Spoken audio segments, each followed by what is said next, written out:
it was shock, no? It was shock for us. Directly, indirectly, we were getting the changes in our child. But you know, somewhere in the mind you feel this cannot happen to your child. But and it will cure. Yeah, it will get cure. It will get cure for. But it's a bit difficult to accept that your child has this disability.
Kamayani is started in 1964. It is first institute in Western Maharashtra. And earlier we are conducting diagnostic cum screening camp in rural and tribal areas also, to find out this mentally retarded population. And according to we guide to start their own school, because it is not possible everybody to come in Pune or city. So they can start their own school. And we call them and we train them in our teachers training college. We have teachers training college. We train the teacher also. They may go in their area and they can start their own school. All consulting with cell is from Kamayani.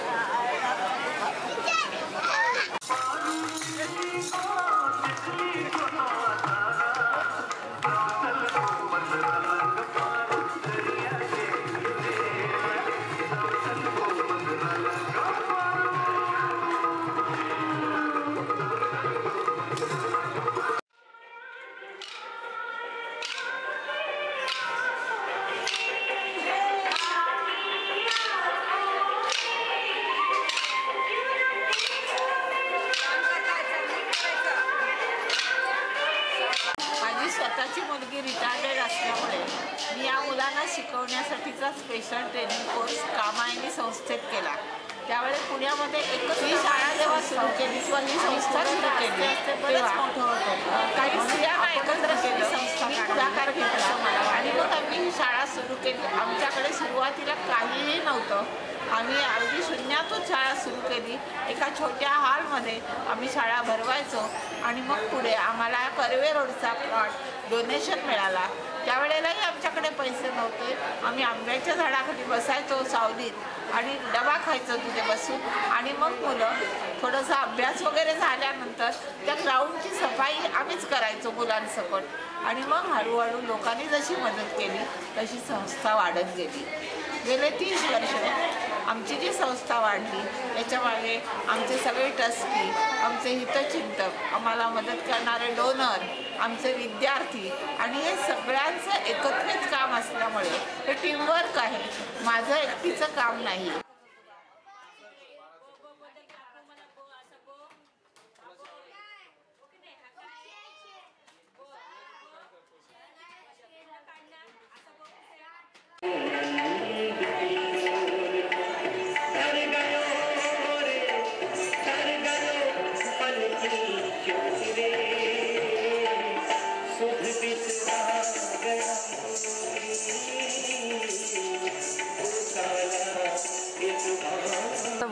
After working here for more than 30 years, it is my sincere opinion that the real welfare of these special children is providing them a protected shelter life. Now, from this point of view, the provision of hostels, it is the prime necessity of the society because it is said the population of these special children is about 2%.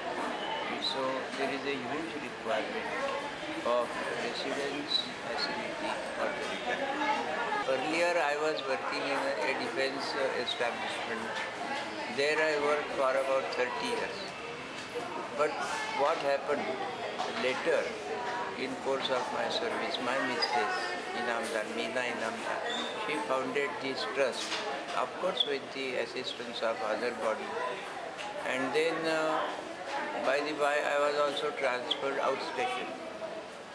Now as we have a retarded daughter, it was my sincere wish to help my missus as far as bringing her up. So I joined this institution, Jeevan Jyot Mandal, with a contention that I could help her during the rest of my life and by the way, help the social workers. Start.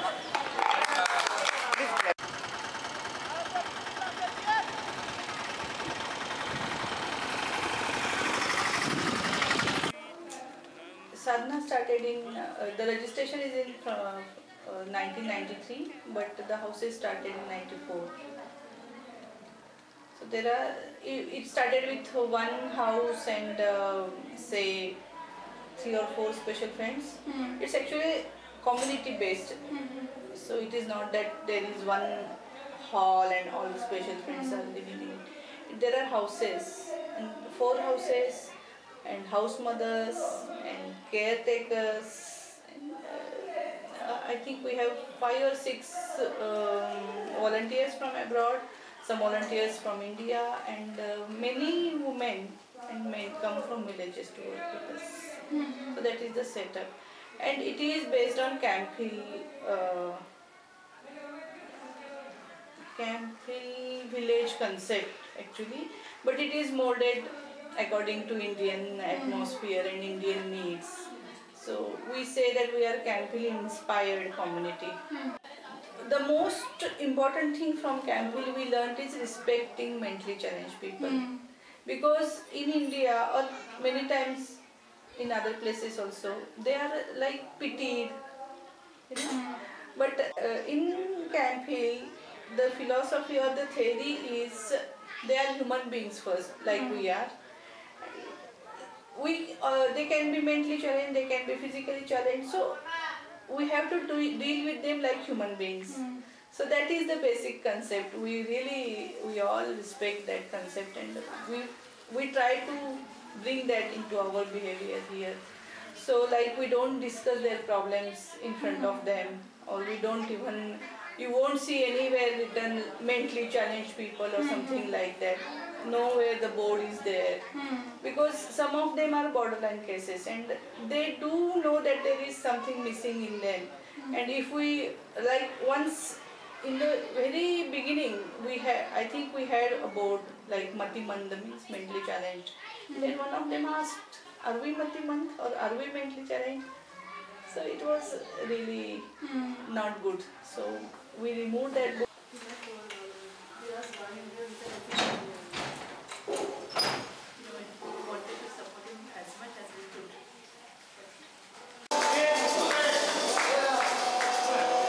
I like my activity is sadhana garden activity, but I do house cleaning. I can't go to garden. I like wood workshop. I work in the wood workshop.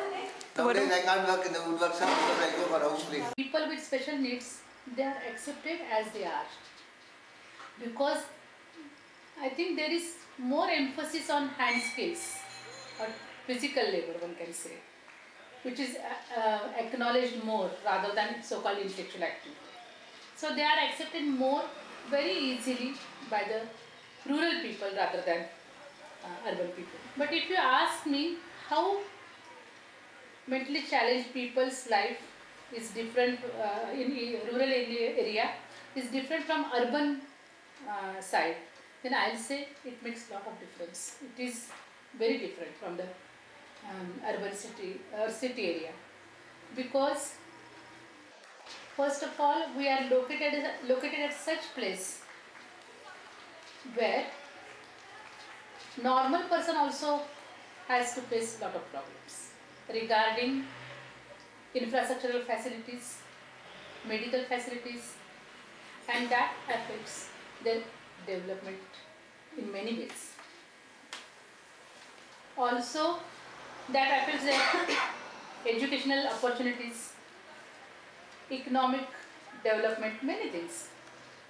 And I always say that if that is so with a normal person, then you can imagine how it can be affecting a person with mentally challenged problem. Basic problem of poverty, ignorance, deprivation, and there is an addition of disability, and that's also with mental disability. Then you can see it triggers the problem. That's the situation. That crackers and that no getting no yes.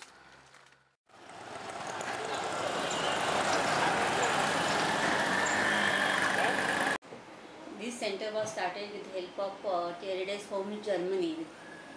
They donated some amount, and then Dr. Anand Pandit, who is our director, he started his center long back, and I am working here with him for the last 32 years.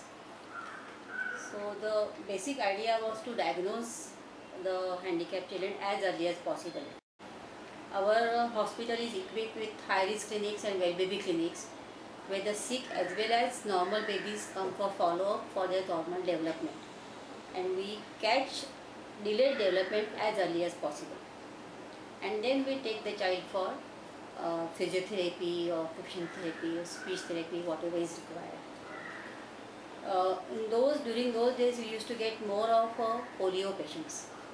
But now eventually the polio is eradicated and we don't see any more polio patients. There is an improvement in the services offered to premature children.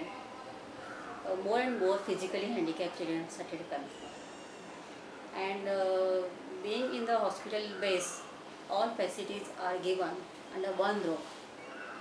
We have clinical psychologists, physiotherapists, occupational therapists, speech therapists, audiologists, all working under one roof. This was the main idea by Dr. Pandit. Plus, we have got different OPDs in the hospital buildings. So whenever required, for example, ENT problem or ophthalmic problem, or the child is epileptic and having neurological problem, immediately that specialist doctor sees and everything is given.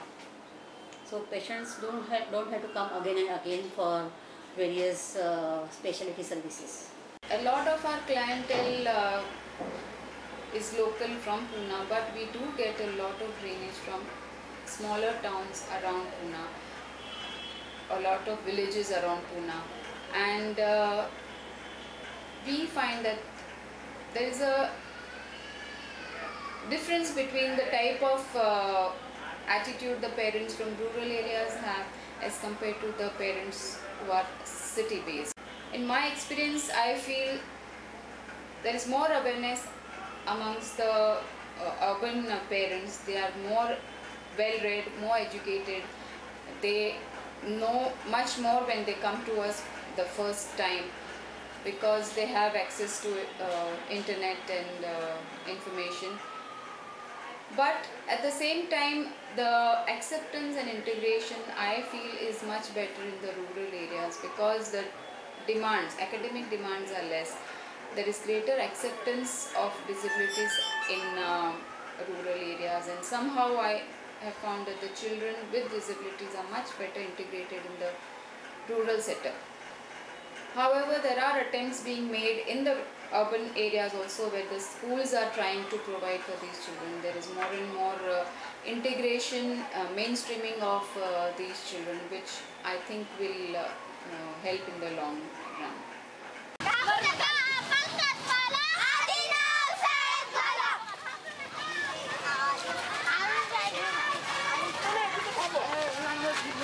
think awareness with the people is most important.